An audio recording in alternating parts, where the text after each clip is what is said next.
Queensland now, where the native title claims on 15 townships, the details of those are being kept from the public. Why? Well, here's the explanation. From the government, that is. The applications may contain culturally sensitive material about a person's or group's connection to the land, which triggers intellectual property of the applicant. Okay.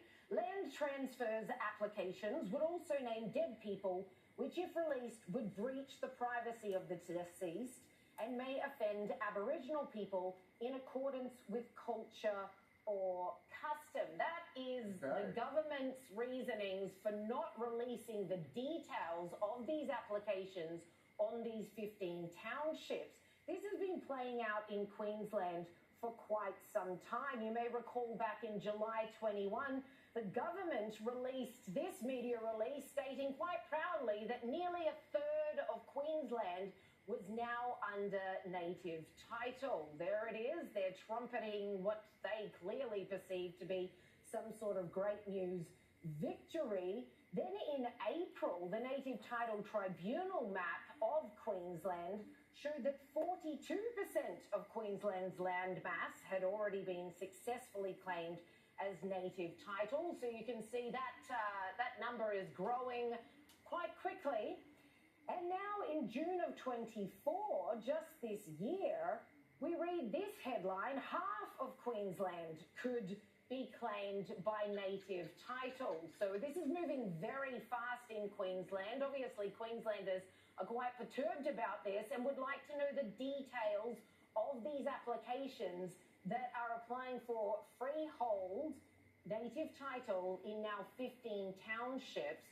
And this is after, in June, the Kabi people were given native title holders status of over 365,000 hectares on the Sunshine Coast. So Queenslanders are well and truly sick of this. A lot of these 15 townships are up in arms about it. And the government's just saying, oh, well, sod you lot. I see dead people. It's all under wraps. Well, it's outrageous that the government won't provide details to the public. It's not land that politicians have the right to just hand out willy-nilly according to their ideology. People want details. And as for the government's excuses, it's culturally sensitive. Well, I'd say it's pretty sensitive to the people who are going to lose access to parks or to climbing Mount Warning or the property that is going to go freehold to Indigenous groups. If it's going to be upsetting because deceased people are named in the documents, well, you redact them. You just cross them out. But there was a third reason why the government said we can't release this information, and this, to me, is the most astonishing thing. They said, thirdly, it might cause conflict if we give all the information, because when you find out which Indigenous group is making a claim, there may be other groups that view that group as having no connection to the land. Well, I would have thought that's a reason to release the information. Certain gold mine springs to mind. I can't put my finger on it. Exactly. So shouldn't these claims with gazillion? They should be made public so they can be verified. If the government are worried there'll be an argument, isn't that proof that that ought to be part of the process? To be honest, I think what is truly going on. So, firstly, just imagine if there was actually something truly threatening or radical about Queensland going from 30% to 50% native title. Then they'd never tell us. Right, then we'd already, like you say, the number keeps going up. But for the most part, life just goes on. It doesn't actually make any real difference. For now. So that's right. Unless you want to climb Mount Warning or Ayers Rock. That's right. So or the Glasshouse Mountains or the Grampians in Victoria.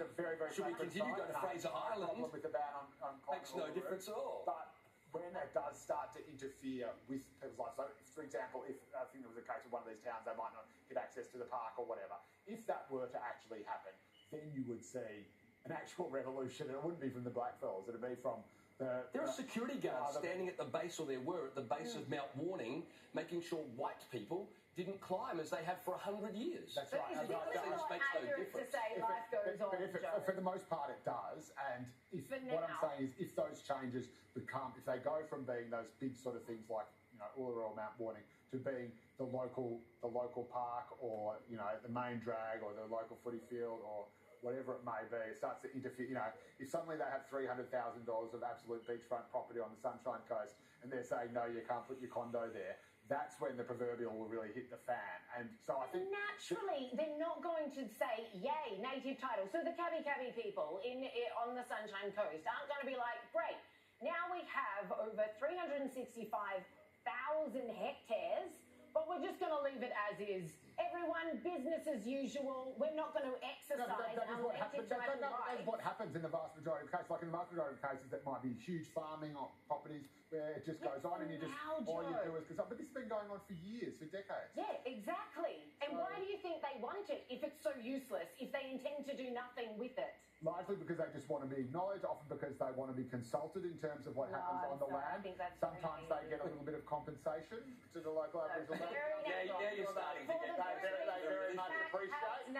But that money is meant to go, and I know that it doesn't always, but that, you know, the money they get is meant to go in being able to build up their communities and to help get jobs for these people and be able to, you know, redress some of the disadvantage. If it's so benign and if it's so innocent, then give the details to the public. Well, I think this is the thing. I think the fact they keep them secret breeds cynicism. This is the exact point. So this is the exact point, and this is what goes to Liz's map as well, which is that on paper it does actually look kind of terrifying. I was going, what? They're going to have freehold over, you know, the whole town, whatever. Whereas in practice, again, so you just trust Stephen Miles and his acolytes. Probably they've got it all under control. Maybe David Crisfield, but the point again, why do they want on paper it would changes nothing? Because I think all this stuff on paper, much like with the Victorian kind of treaty process and all this stuff, is this ridiculously Byzantine thing where they're saying all sorts of tortured words, all sorts of buzzwords that are crammed into a document to try to make everybody happy, and it actually doesn't make any difference at all.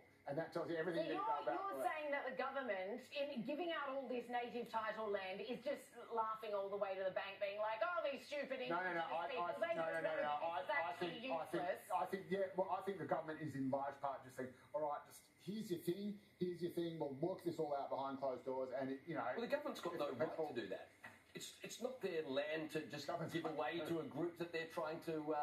Gain favour with. Under the Native Title Act, they would have the right to do that. But I think the point is it's a ridiculously convoluted process that I think if someone just came in cold at face value, you would think, again, as Liz said, oh my God, half the state of Queensland doesn't belong to us anymore. I reckon if Queensland opposition leader, perhaps soon Premier David Crisafulli, spoke out about this, he'd get a lot of support. But he's not wanting to speak out about too much. He's less than a month away now from the election. He looks like an absolute shoo-in for the top job, but he's trying desperately to avoid any controversial issues so that he won't be obstructed. However, there's an email going around. It's come from an LNP official talking about how Queensland has been captured by